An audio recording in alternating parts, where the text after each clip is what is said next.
Hello. जैसा कि आप जानते हैं कि हम डेली एक वीडियो डालते हैं, तो आज हम पेज नंबर 69 का वाचन करने जा रहे हैं, हिंदी साहित्य का इतिहास।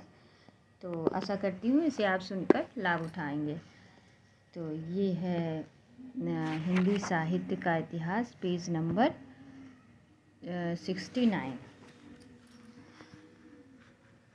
तो भक्ति का जो सोता दक्षिण की ओर से धीरे धीरे उत्तर भारत की ओर पहले से ही आ रहा था, उसे राजनीतिक परिवर्तन के कारण शून्य पड़ते हुए जनता के हृदय क्षेत्र में फैलने के लिए पूरा स्थान मिला।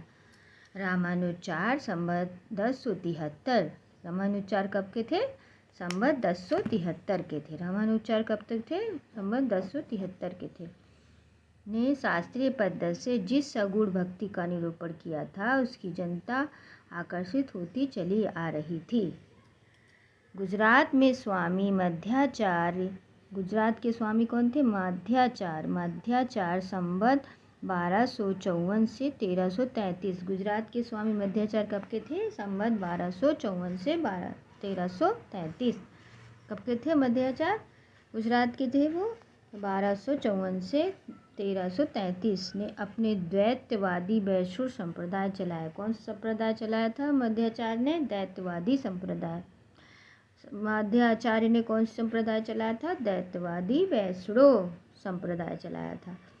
तो जिसकी ओर बहुत से लोग झुके। देश के पूर्वी भाग में जयदेव जी के कृष्ण प्रेम संगीत की गूंज चली आ रही थी, जिसके सुर में मिथिला के कोकिला विद्यापति, मिथिला के कोकिला कौन कहा जाते? विद्यापति ने अपना सुर मिलाया। उत्तर व मध्य भारत में एक और तो ईसा के 15वीं शताब्दी में रामानुचार्य के शिष्य, कौन सी शताब्दी में? 15वीं शताब्दी में कौन थे? रामानुचार्य के शिष्य परंपरा रामानंद जी थे। रामानुचार्य के शिष्य कौन थे? रामानंद जी थे। रामानंद जिनके विष्णु के अवतार राम के उपासक की जोर दिया। रामानंदाचार्य किस पर जोर दिए? विष्णु के अवतार राम पर जोर दिए। और एक बड़ा विष्णु के अवतार राम जी को मानते हैं, जिनकी ओर इन्होंने जोर दिया। बड़ा भारी संप्रदाय खड़ा किया। दूसरी ओर बल्लभाचार्य, किसने बड़ा भारी संप्रदाय का? रामानंद जी। किसके, उनके गुरु कौन थे? रामानुचार्य। बल्लभाचार्य ने प्रेम मूर्ति कृष्ण को लेकर जनता को रसमग्न किया। इस प्रकार रामोपासक और कृष्ण उपासक भक्तों की परंपरा चलाई। किसने चलाया? रामानंद सागर ने। उनके गुरु कौन थे? रामानुचार्य ने। कौन सी भक्ति को? राम उपासक और कृष्ण उपासक, जिसमें आगे चलकर हिंदी काव्य की पूर्णता पर पहुंचने वाले जगमगाते रत्नों का विकास हुआ। इन भक्तों ने ब्रह्म के सत्य और आनंद स्वरूप साक्षात राम और कृष्ण के रूप इस ब्रह्म जगत के वक्त क्षेत्र में किए। कौन सा? सत्य और आनंद। क्या प्राप्त? सत्य और आनंद। एक और तो प्राचीन सद्गुणोपासक का यह काव्य क्षेत्र तैयार हुआ। दूसरी ओर मुसलमानों के बस जाने से देश में जो नई परिस्थितियां उत्पन्न हुई, उसकी दृष्टि से हिंदू मुसलमान दोनों के लिए एक सामान्य भक्ति मार्ग का विकास भी होने लगा। इसके विकास के लिए किस प्रकार वीरगाथा काल में ही सिद्धों और नागपंथी योगियों के द्वारा मार्ग निकाला जा चुका था, यह दिखाया जा चुका है। ब्रजयान के अनुयायी अधिकतर नीची जाति के थे। ब्रजयान के अनुयायी किसे थे? नीची जाति के। जाति पाति की व्यवस्था इनका असंतोष स्वाभाविक था। नाथ संप्रदाय भी शास्त्रीय विद्वान नहीं थे। इस संप्रदाय के कनफट रमते योगी घर के भीतर चक्रों, सहस्त्रदल, कमला, इला, पिघला, नाड़ियों इत्यादि की ओर संकेत करने वाले रहस्यमयी बनिया सुना कर और करामात दिखाकर अपने सिद्धियों की धाक सामान्य जनता पर जमाया करते थे। चमत्कार दिखा वे लोग को ऐसी बातें सुनाते आ रहे थे कि वेद शास्त्र पढ़ने से क्या होता है, बाहरी पूजा अर्चना की विधियां व्यर्थ है, ईश्वर तो प्रत्येक के घट घट के भीतर है, अंतर्मुख साधना से ही वह प्राप्त हो सकता है। तो हिंदू मुसलमान दोनों एक हैं, दोनों के लिए शुद्ध साधना का मार्ग भी एक है। जाति पात भेद व्यर्थ खड़े किए गए हैं इत्यादि इन योगियों के पंथ कुछ मुसलमान भी आए, कुछ उल्लेख पहले हो चुका है। भक्ति के आंदोलन की जो लहर दक्षिण से आई, उसी ने उत्तर भारत की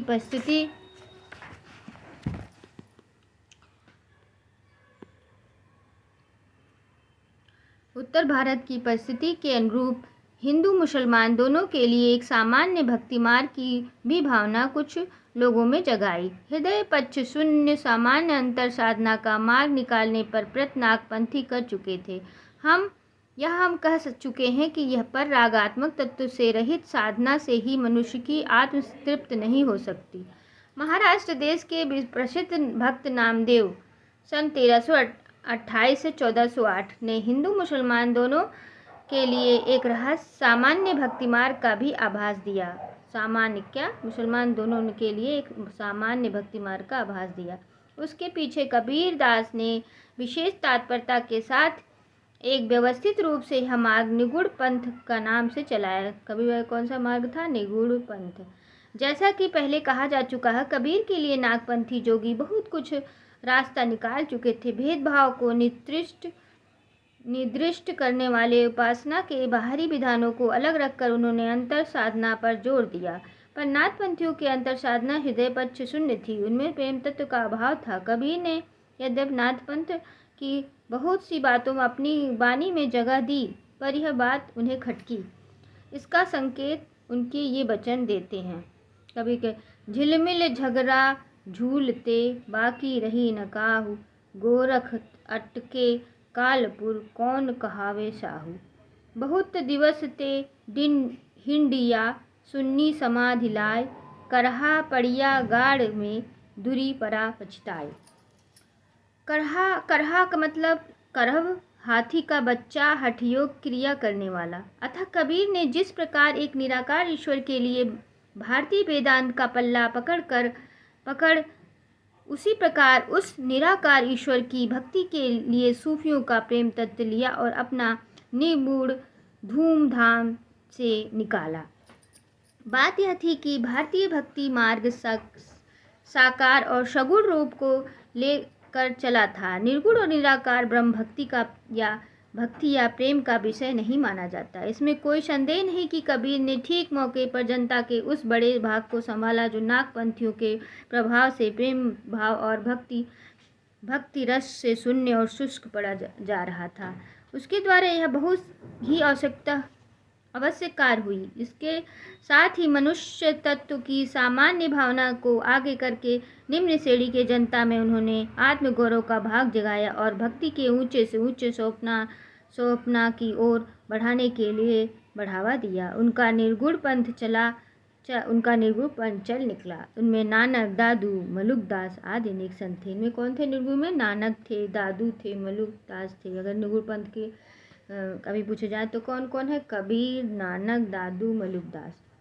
कबीर तथा अन्य निर्गुण पंथ संतों के द्वारा अंत साधना में रागात्मिक भक्ति और ज्ञान का योग तो हुआ, पर कर्म की दशा वहीं रही जो नागपंथियों के यहाँ थी। इन संतों के ईश्वर ज्ञान स्वरूप और प्रेम स्वरूप ही रहे, धर्म स्वरूप ना हो पाए। ईश्वर के इनके कैसे रहे? प्रेम स्वरूप और ज्ञान स्वरूप, धर्म स्वरूप नहीं पाए। ईश्वर ने धर्म स्वरूप के लेकर उस स्वरूप को लेकर धर्म को लेकर उस स्वरूप को लेकर जिसकी रमणीय अभिव्यक्ति लोक की रक्षा और रंजना में होती थी। प्राचीन वैष्णव भक्ति मार्ग की राम भक्ति शाखा उठी। कृष्ण भक्ति शाखा केवल प्रेम स्वरूप ही लेकर नई उमंग से फैली। यहाँ पर एक बात की ओर ध्यान दिला देना आवश्यक प्रतीक होता है कि साधना के जो 3 अवयव कर्म, ज्ञान और भक्ति, साधना के कौन से 3 अवयव हैं? कर्म, ज्ञान और भक्ति कहे गए। साधना के 3 अवयव कर्म, ज्ञान और भक्ति कहे गए। वे सब काल पाकर दोषग्रस्त हो सकते हैं। कर्म अर्थ शून्य विधि विधानों से निकम्मा हो सकता है। ज्ञान रहस्य और गुहा के भावना से पाखंडपूर्ण हो सकता है और भक्ति इंद्रियोपभोग की वासना से कलुषित हो सकती है। भक्ति की निष्पत्ति श्रद्धा और प्रेम के योग से होती है। जहाँ श्रद्धा या पूज्य विधि का अवय जिसका लगाव धर्म से होता है छोड़कर केवल प्रेम लक्षणा भक्ति ली जाएगी, वहाँ वह आवश्यक विलासित से ग्रस्त हो जाएगी। इस दृष्टि से यदि हम देखें तो कबीर का ज्ञान पक्ष तो रहस्य और गुहा की भावना से विकृत मिलेगा, पर सूफियों से जो प्रेम तत्व उन्होंने लिया वह सूफियों के यहाँ चाहे काम वासना ग्रस्त हुआ हो पर निर्गुण पंथ में अविकृत रहा। यह निसंदेह प्रशंसा की बात है कि वैष्णव के कृष्ण भक्ति शाखा के केवल प्रेम लक्षणा भक्ति ली। फल यह हुआ कि उसमें अश्लील विलासिता की प्रवृत्ति जगाई। राम भक्ति शाखा में भक्ति स्वरूपूर्ण रही। इसमें वह विकृत न होने पर तुलसी ने भक्ति पद्धति में कर्म, धर्म और ज्ञान का पूरा सामंजस्य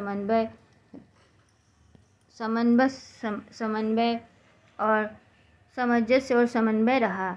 इधर आजकल अलबत्ता कुछ लोगों ने कृष्ण भक्ति शाखा के अनुकरण पर उसमें भी मधुर भाव का गुहा रहस्य घुमाने का उद्योग किया है, जिसमें साखी संप्रदाय निकल पड़े और राम की भी तिरछी चितवन और बाकी अदा के गीत गाए जाने लगे। यह सामान्य भक्ति मार्ग केशरवाद पर एक निश्चित स्वरूप लेकर खड़ा हुआ, जो कभी ब्रह्मवाद की ओर ढलता था और कभी पैगंबरी खुदावाद की ओर। यह निर्गुण पंथ के नाम से प्रसिद्ध हुआ। इसकी ओर से जाने वाले सबसे पहली प्रवृत्ति जो लक्षित हुई वह ऊंच नीच और जात पात के भाव का त्याग, ईश्वर की भक्ति के लिए मनुष्य मात्र के समान अधिकार का स्वीकार था।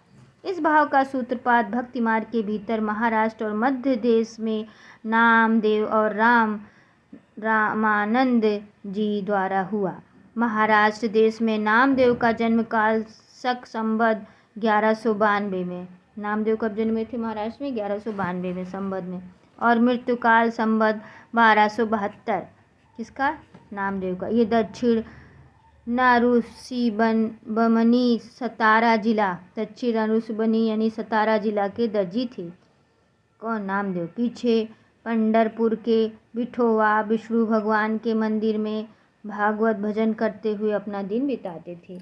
महाराष्ट्र के भक्तों में नामदेव का नाम सबसे पहले आता है। मराठी भाषा के अभंग अतिरिक्त इनके हिंदी रचनाएं भी प्रचुर परिमाण से मिलती है। इन हिंदी रचनाओं का एक विशेष बात यह पाई जाती है कि कुछ ने सगुण उपासना से संबंध रखते और कुछ निगुण उपासना से। इसके संसाधन के लिए उनके समय में परिस्थितियों की ओर ध्यान आवश्यक है। आदिकाल के अंतर्गत यह कहा जा चुका है कि मुसलमानों के आने पर पठानों के समय में गोरखपंथी योगियों का देश में बहुत प्रभाव था। नामदेव के ही समय में प्रसिद्ध ज्ञान योगी ज्ञानदेव हुए, जिन्होंने अपने को गोरख के शिष्य परंपरा में बताया। कौन? नामदेव। ज्ञानदेव का परलोकवास बहुत थोड़ी अवस्था में ही हुआ, पर नामदेव उनके उपरांत बहुत दिनों तक जीवित रहे। नामदेव सीधे साधे सगुण भक्ति मार्ग पर चले जा रहे थे, पर पीछे उस नागपंथ के प्रभाव के भीतर ये लाए गए, जो अंतर्मुख साधना द्वारा सर्वव्यापक निर्गुण ब्रह्मा के सत्कार को ही मोक्ष का मार्ग मानता था। लाने वाले वे थे ज्ञानदेव। एक बार ज्ञानदेव उन्हें साथ लेकर तीर्थ यात्रा को निकले। मार्ग में ये अपने प्रिय विग्रह विठोवा भगवान के वियोग में व्याकुल रहा करते थे। ज्ञानदेव उन्हें बराबर समझाते जाते थे कि भगवान क्या एक ही जगह है? वे तो सर्वत्र हैं, सर्वव्यापक हैं। यह मोह छोड़ो, तुम्हारी भक्ति अभी एकांकी है।